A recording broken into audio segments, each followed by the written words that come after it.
Hello, everyone.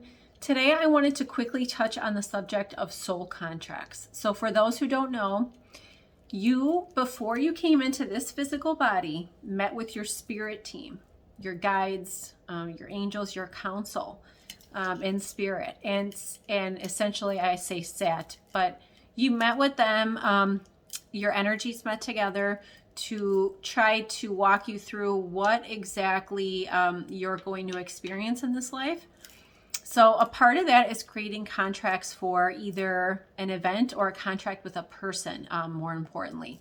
So I wanted to kind of touch on that today because, within the grieving process and, prior and also what's to come, I don't want people to feel like they need to change certain things about their decision making purely for another person's benefit. And what I mean by that is I don't mean protecting your children. I don't mean decisions for that. I mean in regards to adult to an adult. You may try to step in and prevent something from happening. You may try to sit in that vibration of guilt after something has happened. I want you to know, though, that the other soul, if you have lost a loved one or someone who you just knew and you think, wow, well, it was too young for them to go, or, I can't believe that happened to them, or I don't understand why that happened. You have to understand that each soul has multiple contracts. They have different exit points throughout their life. So there are different reasons why that soul could have chosen to go at that time, but it really was on a soul level. And I know that is very, very hard for people to understand because it's your loved one, sometimes it's your very immediate family, and you just don't understand why that happens.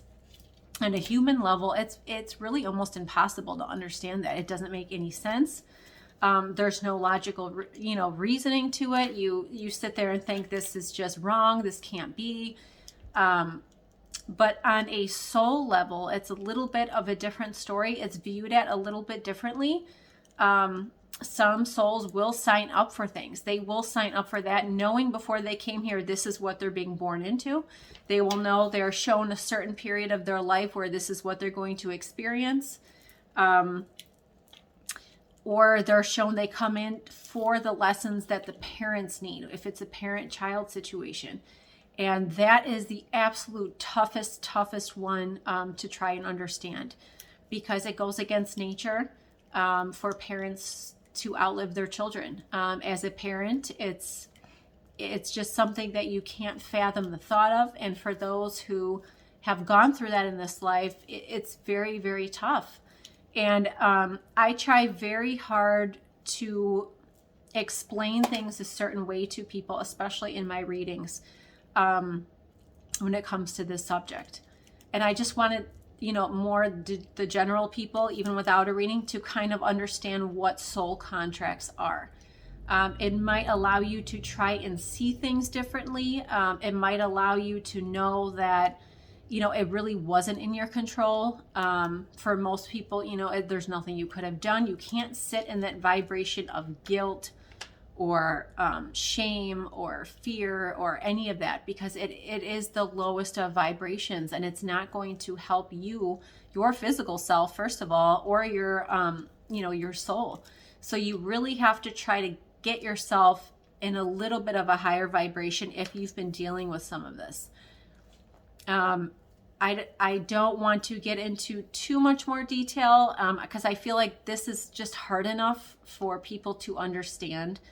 And just know that if you're dealing with this, or if there's someone that's dealing with this, I'm always here for a reading. Not only can I facilitate communication with those who have crossed into spirit, but I can also give your guides perspective on what you need to take from it. What your soul needs from it. And that's the message I really wanted to get out today. So I hope that everyone is hanging in there through this time. And as always, I'm sending you so much love and light.